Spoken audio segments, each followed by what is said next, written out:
امریکہ دنیا بھر میں اسلحے کا سب سے بڑا بیوپاری۔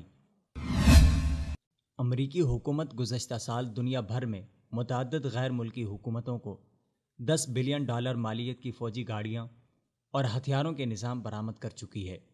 امریکہ پوری دنیا میں اسلحے کا سب سے بڑا برآمد کنندہ ہے، جسے اس معاملے میں چین اور روس پر سبقت حاصل ہے۔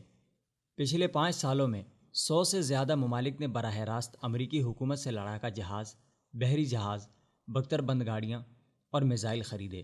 وہ قومیں جو ہتھیاروں کی خرید کے بین الاقوامی پابندی کے تحت ہیں، ان کو نکال کر چند ہی ممالک بچتے ہیں جنہوں نے امریکہ سے ہتھیاروں کی سودے بازی نہ کی ہو، مگر کچھ ممالک امریکی اسلحے کی فروخت کا سب سے بڑا سبب ہیں، جن کی تعداد 13 ہے، اور یہ ممالک 70% امریکی اسلحہ خریدتے ہیں۔ ان میں سعودی عرب سر فہرست ہے، جو کہ امریکی اسلحے کا کل برآمدات کا 20% خریدتا ہے۔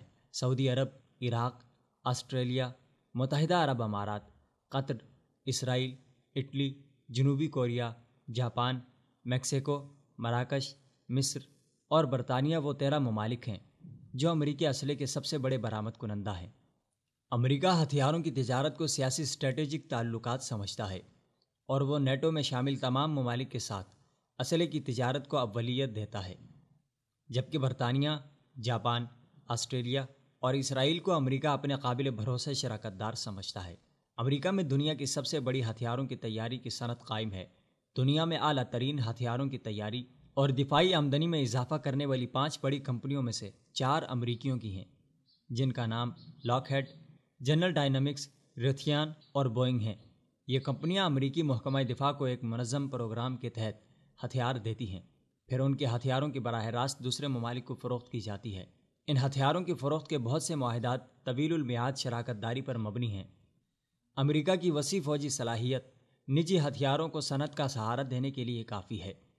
وہ تمام ممالک جو اپنے ملک میں ہتھیاروں کی صنعت رکھتے ہیں، مقامی کمپنیوں کی بجائے غیر ملکی شراکت داری پر ہی انحصار کرتے ہیں۔ وہ ممالک جہاں ملکی اسلحے کی پیداواری صلاحیت ناکافی ہوتی ہے، ان کے لیے امریکہ سے اسلحہ خریدنا مجبوری بن جاتی ہے، جیسے سعودی عرب اور عراق وغیرہ۔ امریکی اسلحے کے گاہک ممالک کی ایک بڑی تعداد اپنے ملک میں یا تو کسی خانہ جنگی سے نبرد آزما ہیں، یا وہ ایسے خطے میں واقع ہیں جہاں فوجی مزاحمت ناگزیر ہوتی ہے، جیسے مشرق وسطیٰ یا شمالی افریقہ۔ یمن جنگ، شام جنگ امریکی اسلحے کی فروخت کے بڑے اسباب ہیں، جبکہ شمالی افریقہ کے تمام ممالک باغی گروہوں سے لڑ رہے ہیں اور امریکی اسلحے کی صنعت کو قائم رکھے ہوئے ہیں۔ مشرقی ایشیا میں چین نے اپنی بڑھتی فوجی مہمات اور جنوبی چین میں واقع سمندر میں اپنے توسیعی ارادوں سے ہمسایہ ممالک کو مشکل میں ڈال دیا ہے۔ شمالی کوریا سے اپنے کشیدہ تعلقات کی وجہ سے جنوبی کوریا امریکی ہتھیاروں کا بڑا درآمد کنندہ ہے۔ ادھر میکسیکو میں پچھلے عشرے میں امریکی اسلحے کی درآمد 3 گنا بڑھ چکی ہے، کیونکہ میکسیکو کی حکومت اپنی ریاست میں موجود منشیات مافیا سے حالت جنگ میں ہے اور امریکی اسلحے کی صنعت کو پھلنے پھولنے میں بڑی مدد دے رہی ہے۔ یہ ہے حقیقت اس امریکہ کی جو پوری دنیا کے سامنے اپنے آپ کو امن و آشتی کا علمبردار سمجھتا ہے، لیکن در حقیقت دنیا کے تمام خطوں میں خانہ جنگی کی صورتحال پیدا کر کے اپنے اسلحے کے کاروبار کو وسعت دے رہا ہے۔